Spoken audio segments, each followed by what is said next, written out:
नमस्कार दोस्तों, स्वागत है आपका आज के मुख्य समाचारों में। जी हाँ दोस्तों, आपको यहाँ पर देखने को मिलेंगी सुबह से लेकर शाम तक की तमाम बड़ी खबरें, मुख्य समाचार, ब्रेकिंग न्यूज़ अपडेट्स के रूप में।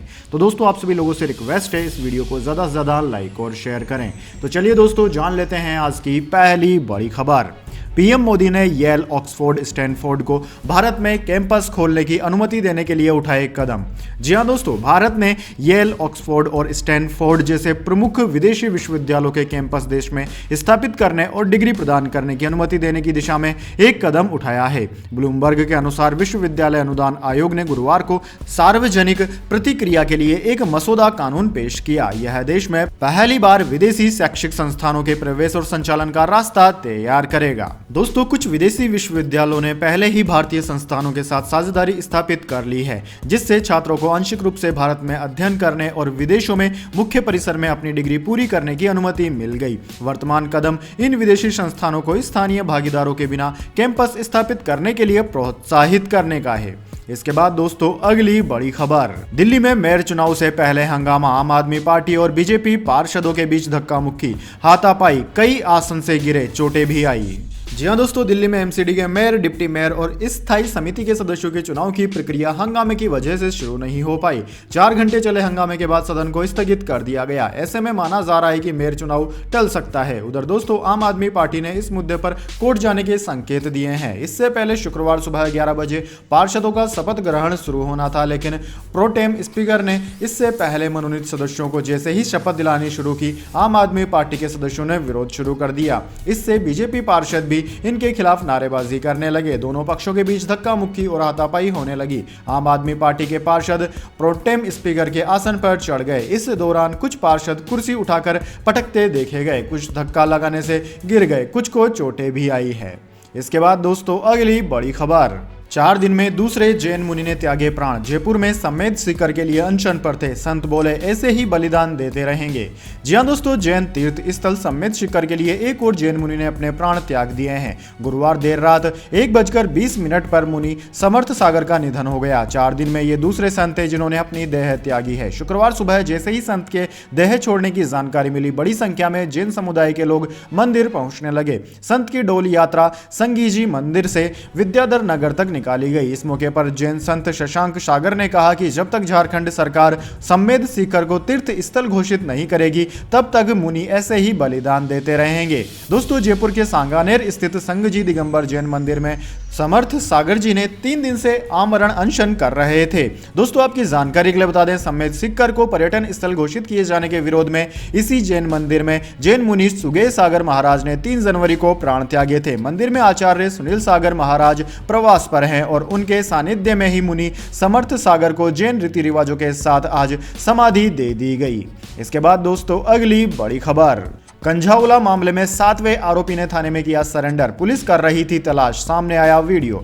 जी हां दोस्तों, दिल्ली के कंझाउला केस में 7वें आरोपी अंकुश खन्ना ने सुल्तानपुरी थाने में सरेंडर कर दिया है। अंकुश को एक्सीडेंट की पूरी कहानी पता थी। वो आरोपी अमित का भाई है। गाड़ी अमित ही चला रहा था, लेकिन उसके पास ड्राइविंग लाइसेंस नहीं था। इस कारण अंकुश ने ड्राइवर के तौर पर दीपक को प्लांट किया। दिल्ली पुलिस ने कंझाउला इलाके में कार से युवती को टक्कर मारने के बाद वाहन से घसीटने से हुई मौत के मामले में एक और यानी कि 6वें आरोपी गिरफ्तारी की। पुलिस ने आरोपी की पहचान आशुतोष के तौर पर की है। आशुतोष ने पुलिस को गलत जानकारी दी थी। इस पर आरोप है कि उसने 5 आरोपियों को कार दी थी। इससे पहले मामले में पुलिस ने पहले दीपक खन्ना, अमित खन्ना, कृष्णा, मिथुन और मनोज मित्तल को गिरफ्तार किया था। सीसीटीवी कैमरे की फुटेज और कॉल डिटेल के रिकॉर्डिंग के आधार पर पुलिस को 2 और लोगों आशुतोष और अंकुश खन्ना की संलिप्तता के बारे में पता चला था, जो आरोपियों को बचाने की कोशिश कर रहे थे। दोस्तों, दिल्ली की एक अदालत ने कार से 20 वर्षीय युवती को टक्कर मारने के बाद गाड़ी से घसीटने से हुई मौत के मामले में गिरफ्तार 5 आरोपियों को गुरुवार को 4 दिन की पुलिस हिरासत में भेज दिया था।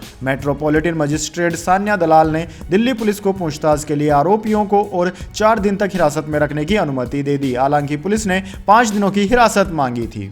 इसके बाद दोस्तों अगली बड़ी खबर, लोकसभा चुनाव 2024 जीतने के लिए बीजेपी ने बनाया plan, Twitter bike Amit Shah रखेंगे नजर। जी हां दोस्तों, देश में लोकसभा चुनाव 2024 की तैयारियां शुरू हो चुकी है। इससे पहले 9 राज्यों में विधानसभा चुनाव भी होने हैं। मध्य प्रदेश, राजस्थान और छत्तीसगढ़ में इन प्रदेशों में अहम है। इन राज्यों में बीजेपी ने 2019 के लोकसभा चुनाव में लगभग क्लीन स्वीप कर दिया था।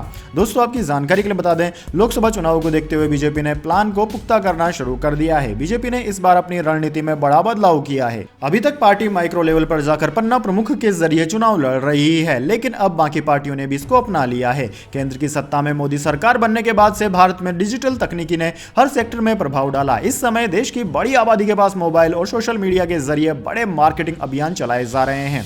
कोई भी जानकारी अब एक पल में लाखों लोगों के मोबाइल पर पहुंच रही है। दोस्तों बीजेपी के रणनीतिकारों ने इस बार सोशल मीडिया को चुनावी हथियार बनाने का फैसला किया है। बीजेपी के प्लान के मुताबिक हर संसदीय क्षेत्र के लिए ट्विटर हैंडल बनाए जाएंगे और उसमें 50,000 फॉलोअर्स उसी इलाके के जोड़े जाएंगे। ट्विटर पर फॉलोअर्स बढ़ाने के लिए बीजेपी की टीमें कॉलेज जाने वाली लड़कियों, स्वयं सहायता समूह, धार्मिक नेताओं के जरिए संपर्क साधेगी। इसके बाद दोस्तों अगली बड़ी खबर, फ्लाइट में महिला से बदसलूकी करने वाले शंकर मिश्रा को बड़ा झटका, हाथ से गई नौकरी।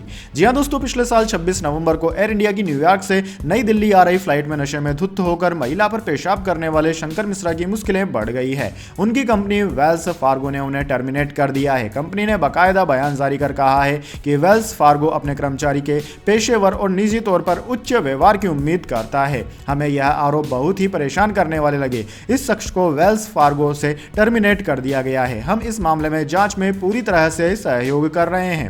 फ्लाइट में महिला पर पेशाब करने वाले शंकर मिश्रा फरार हैं। उनके खिलाफ लुकआउट नोटिस जारी हो चुका है। दिल्ली पुलिस ने उनकी तलाश में कई टीमें मुंबई भेजी, लेकिन वह वहां नहीं है। दिल्ली पुलिस की कई टीमें उनकी तलाश में जुटी है। ऐसे में शंकर मिश्रा के मोबाइल की लास्ट लोकेशन बेंगलुरु में मिली। दिल्ली पुलिस से जुड़े सूत्रों का कहना है कि 3 जनवरी को शंकर मिश्रा का मोबाइल फोन बेंगलुरु में एक्टिव था, लेकिन उसके बाद उनका फोन स्विच ऑफ है। इसके बाद दोस्तों अगली बड़ी खबर, न्यूजीलैंड के खिलाफ घरेलू टी20 सीरीज में रोहित शर्मा और विराट कोहली नहीं खेलेंगे। बीसीसीआई अधिकारी बोले दोनों के नाम पर नहीं किया जाएगा विचार। जी हां दोस्तों, न्यूजीलैंड के साथ घरेलू सीरीज के दौरान टी20 के कप्तान हार्दिक पांड्या हो सकते हैं, वहीं विराट कोहली और रोहित शर्मा इस टीम का हिस्सा नहीं होंगे। हालांकि न्यूजीलैंड के साथ 3 वनडे और 3 टी20 मैचों की घरेलू सीरीज के लिए टीम की घोषणा अभी नहीं की गई है। इस टीम की घोषणा नई सिलेक्शन कमेटी करेगी। न्यूजीलैंड के साथ पहले 3 वनडे मैचों की सीरीज 18 जनवरी से शुरू होगी। उसके बाद 27 जनवरी से ही टी20 सीरीज खेली जाएगी। दोस्तों मीडिया रिपोर्ट्स की माने तो टी20 सीरीज से सीनियर खिलाड़ी विराट और रोहित शर्मा को आराम दिया जा सकता है। स्पोर्ट्स की एक वेबसाइट से भारतीय क्रिकेट कंट्रोल बोर्ड के एक अधिकारी ने बातचीत में कहा कि न्यूजीलैंड के साथ घरेलू सीरीज के दौरान 3 टी20 मैचों की सीरीज के लिए रोहित शर्मा और विराट कोहली के नाम पर विचार नहीं किया जाएगा। मोहम्मद शमी, भुवनेश्वर कुमार और आर अश्विन जैसे सीनियर्स खिलाड़ी टी20 के प्लान से पहले ही बाहर हो चुके हैं। इसके बाद दोस्तों अगली बड़ी खबर, रूस ने यूरोप को बंद किया तेल देना, भारत के लिए उठाया यह कदम।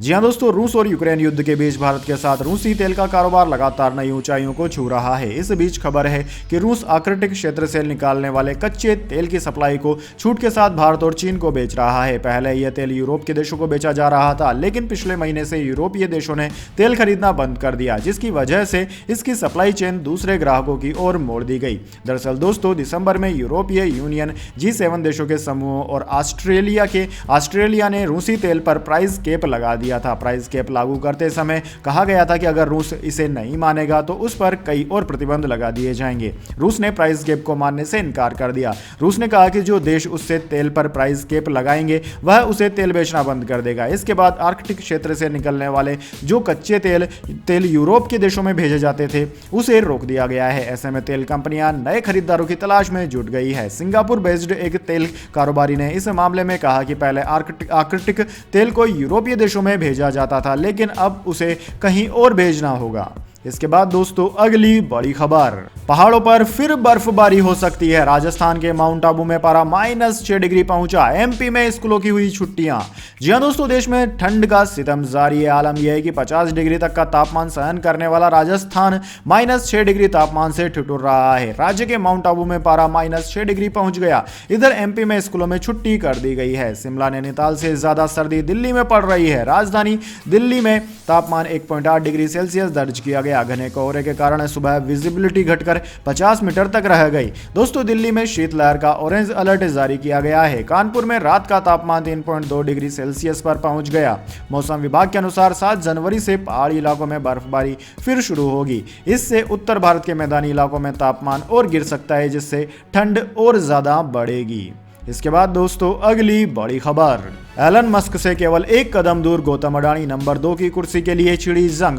जी हां दोस्तों, दुनिया के टॉप 10 अरबपतियों में भारत का डंका बज रहा है। लिस्ट में शामिल भारतीय उद्योगपति गौतम अडानी के नाम जल्दी एक बड़ी उपलब्धि जुड़ सकती है।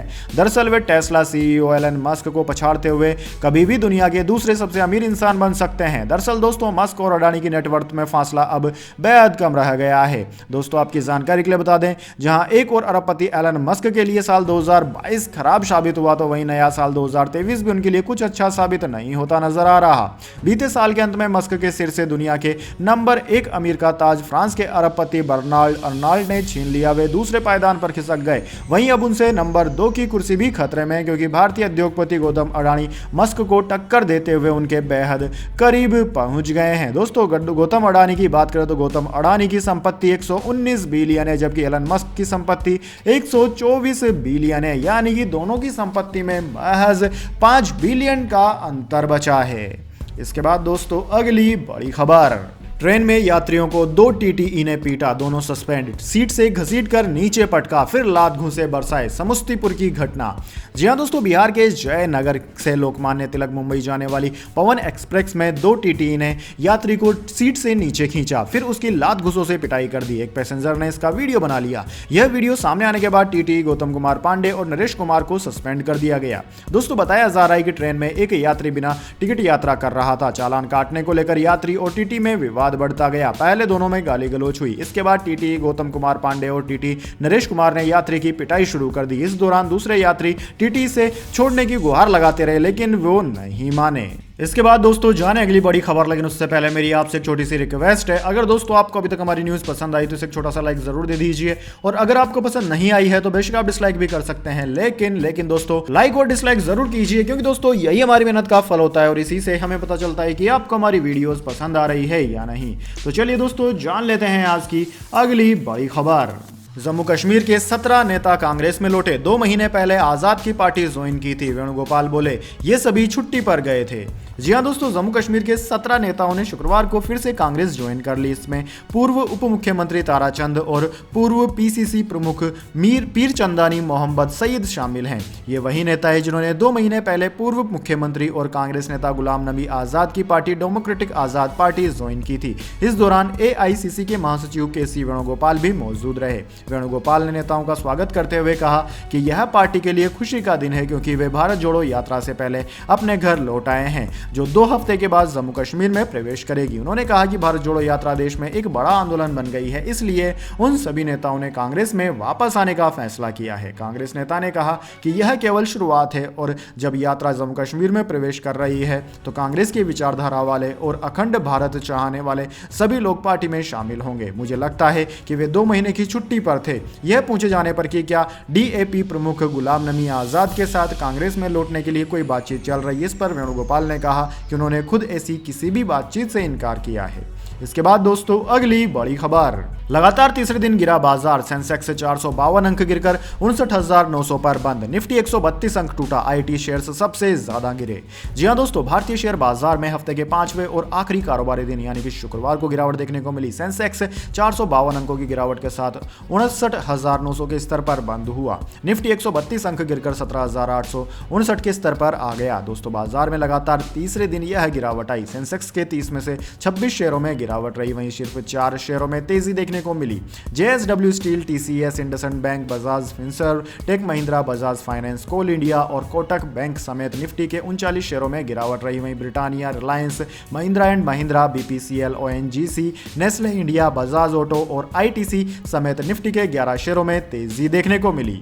इसके बाद दोस्तों अगली बड़ी खबर, 29 देशों में फैला XBB.1.5 वेरिएंट, WHO ने दी चेतावनी। जानिए भारत में क्या है हालात। जी हां दोस्तों, विश्व स्वास्थ्य संगठन यानी कि WHO ने कोविड-19 के सुपर वेरिएंट XBB.1.5 को लेकर चिंता जाहिर की है। WHO ने आशंका जाहिर की है कि यह सब वेरिएंट दुनिया में कोरोना की सुनामी ला सकता है। यह तबाही मचाने वाला वेरिएंट भी ओमिक्रॉन से ही निकला है। WHO के मुताबिक इसका सबसे ज्यादा असर अमेरिका में है। इस नए वेरिएंट की केंद्र सरकार बारीकी से निगरानी कर रही है। विदेश से आने वालों पर खास नजर रखी जा रही है। अमेरिका में नए संक्रमण में से 70% मरीज XBB.1.5 वेरिएंट के ही हैं, यानी कि हर 10 में से 4 इसी वेरिएंट से संक्रमित हैं। दोस्तों ब्रिटेन में भी इससे संक्रमित मरीजों की संख्या बहुत ज्यादा है। इसके अलावा अब यह भारत में भी प्रवेश कर चुका है। विशेषज्ञ मानते हैं कि यह सब वेरिएंट फैलता तो बहुत तेजी से है, लेकिन इस बात का अनुमान लगाना मुश्किल है कि यह कितना घातक है। इस बीच विदेश से आने वाले 11 लोगों में ओमिक्रॉन के सब वेरिएंट की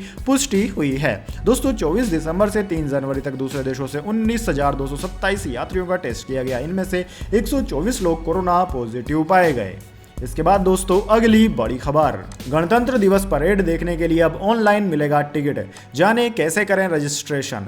जी हां दोस्तों, अगर आप गणतंत्र दिवस परेड देखने के लिए टिकट खरीदना चाहते हैं तो इसके लिए अब घर या ऑफिस से दूर किसी टिकट काउंटर तक जाने की आवश्यकता नहीं है। 26 जनवरी की परेड का यह टिकट आपके मोबाइल या कंप्यूटर पर आसानी से उपलब्ध हो सकता है। दरअसल दोस्तों अब आप गणतंत्र दिवस का परेड का टिकट ऑनलाइन बुक कर सकेंगे। इसके लिए आपको लाल किला या फिर अन्य किसी स्थान पर जाने की टिकट जरूरत नहीं है। देशवासियों के लिए नई सुविधा रक्षा मंत्रालय की पहल पर शुरू की गई। आत्मनिर्भर भारत रक्षा मंत्रालय की वेबसाइट आमंत्रण.mod.gov.in पर जाकर गणतंत्र दिवस परेड देखने की टिकट बुक कर सकते हैं। यह पोर्टल 6 जनवरी 2023 से लाइव हो गया है। दोस्तों रक्षा राज्य मंत्री अजय भट्ट ने शुक्रवार को राजधानी दिल्ली में सरकार की इस ई गवर्नेंस पहल की शुरुआत की। पोर्टल आम जनता को स्वतंत्रता दिवस समारोह में भाग लेने के लिए ऑनलाइन टिकट खरीदने की सुविधा प्रदान करता है। यह मंच आम जनता को ऑनलाइन टिकट प्रदान करने के अलावा गणमान्य व्यक्तियों और उनके मेहमानों को ऑनलाइन पास जारी करने की सुविधा भी प्रदान कर रहा है।